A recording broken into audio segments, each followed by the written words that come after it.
Hello student, स्वागत है आप सभी का हमारे और आपके इस प्यारे से यूट्यूब चैनल उम्मीदों का प्रभात में, जहां आपको मिलती हैं गणित और विज्ञान से जुड़ी हुई महत्वपूर्ण जानकारियां। सब्सक्राइब कीजिए उम्मीदों का प्रभात चैनल को और बेल आइकन दबाना ना भूलें। जी हाँ स्टूडेंट्स, आज हम लोग हैं एनसीईआरटी कक्षा 12 भौतिकी भाग 1 के वैद्युत आवेश तथा क्षेत्र के 9वें क्वेश्चन पर। तो आइए देखते हैं कि क्वेश्चन क्या कह रहा है। लेकिन इससे पहले फ्रेंड्स, मैं आपसे कहना चाहूंगा कि अगर आपने इसके पहले की वीडियोस न देखा हो या इसके बाद की वीडियोस को अगर आप देखना चाहें, इसके बाद के क्वेश्चंस को, तो यहाँ आई बटन पे आप टच करोगे तो आपको आगे के भी क्वेश्चंस और पीछे के भी क्वेश्चंस मिल जाएंगे। तो आप अगर चाहो तो वहां से भी उन क्वेश्चन को भी आप देख सकते हो।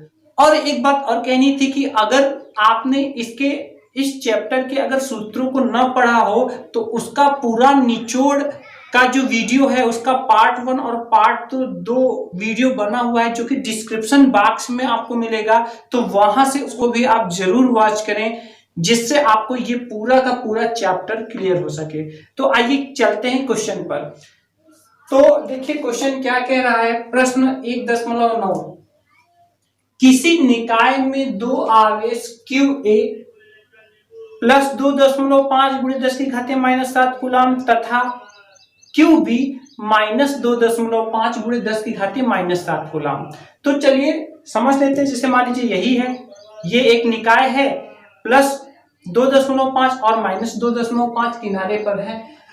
क्रमशः दो बिंदुओं, अब देखिए यहाँ दो बिंदु भी दिया हुआ है, A 0,0, माइनस 15 सेंटीमीटर तथा B 0,0, प्लस 15 सेंटीमीटर पर स्थित है।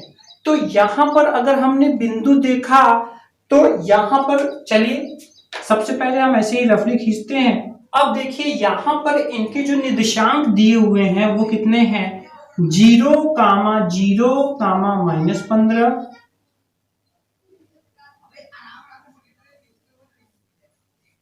और जो B का निर्देशांक है 0,0, प्लस 15 सेंटीमीटर। तो देखिए निर्देशांक से हमें ये पता चल रहा है कि निर्देशांक में 3 है। तो देखिए इसका मतलब ये हुआ कि ये x y z यानी कि ये त्रिविमीय में हमें दिया हुआ है। x अक्ष, y अक्ष और z अक्ष ये 3D में हमें दिया हुआ है। तो यहां पर भी हमें 3 अक्ष बनाना पड़ेगा। तो आइए यहां हम इसके ठीक बीच में हम मूल बिंदु ले लेते हैं और यहां से हम ये इसके अक्ष बना लेते हैं, x अक्ष, y अक्ष और z अक्ष।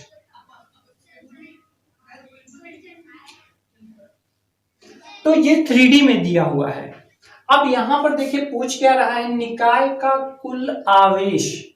तो कोई भी निकाय है, जैसे मान लीजिए यही कोई निकाय है, इस पर 7 ऋण आवेश है और 5 क्या है, धन आवेश है। अगर मान लीजिए तो इससे ये बना हुआ है, तो इसका फाइनली कितना आएगा, -2 आएगा।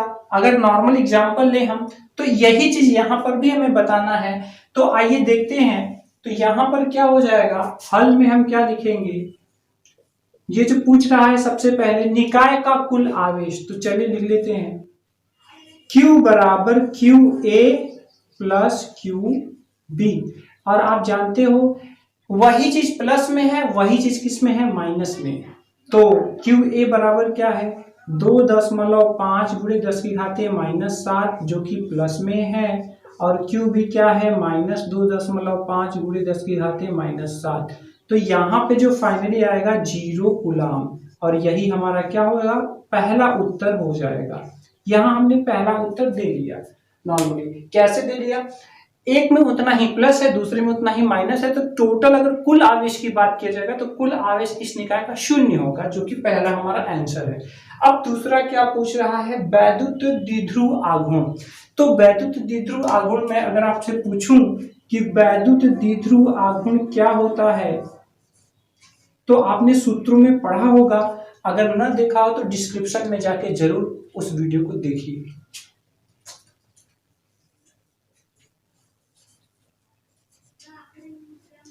वैद्युत द्विध्रुव आघूर्ण, तो देखिए इसको स्मॉल p से रिप्रेजेंट करते हैं, और ये क्या होता है, Q इंटू 2L, यही होता है Q इंटू 2L।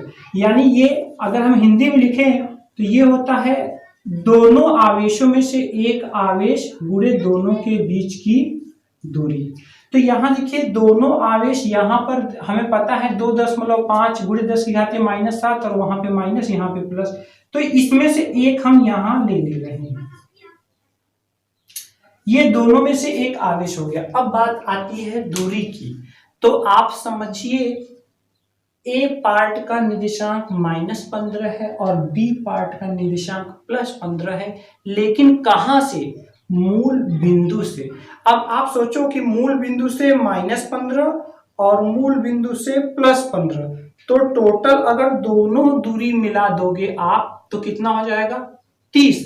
15 इधर, यहां चिन्ह नहीं लेना है, दूरी ऋणात्मक नहीं होती है, तो यहां पे अगर मूल बिंदु से इधर आना होगा तब पर भी हमें 15 आना पड़ेगा सेंटीमीटर, यहां पर भी 15 आना पड़ेगा। और अगर इन दोनों आवेशों की आपस में दूरी देखी जाएगी तो वो 30 होगी, तो यहां पर हम 30 सेंटीमीटर में होगी, मीटर में होगी 0.3। तो इस तरह से हम इनका गुणा कर लेंगे, तो 25 कितना होता है? 75, और यहाँ पे 2 अंक पर दशमलव लगाना पड़ेगा और ये हो जाएगा 10⁻⁻7। अब ये वैज्ञानिक रूप में है नहीं, तो इसको मानक रूप में लिखने के लिए दशमलव के आगे एक अंक होना चाहिए, तो दशमलव को हमें पीछे ले जाना पड़ेगा, और जब हम दशमलव को पीछे ले जाएंगे तो यहाँ पर 10 की घात में माइनस होगा, तो 7.5 गुणे, अब यहाँ -7 में जब आप एक माइनस घटाओगे तो ये हो जाएगा -8, तो यहाँ पे हो जाएगा -8, और इसका मात्रक क्या होगा? Coulomb metre. क्या होगा मात्रक? Coulomb metre. तो इस तरह से हमारा ये आंसर हो जाएगा। लेकिन यहां पर देखिए, ध्यान दीजिएगा, ये एक सदिश राशि है जिसकी दिशा किधर से किधर होती है? ऋण से धन की ओर। तो ऋण आवेश कहां है? बी पर है, तो हम यहां लिखेंगे, कोष्टक में इसको जरूर शो करेंगे, क्योंकि सदिश राशियों को दिशा बताना बहुत जरूरी होता है। दिशा बी से ए की ओर, इसको हम कोष्टक में जरूर लिखेंगे। तो इस तरह से हम अपना आंसर कर लेंगे। मिलते हैं अगले वीडियो में नेक्स्ट क्वेश्चन के साथ। Thanks for watching.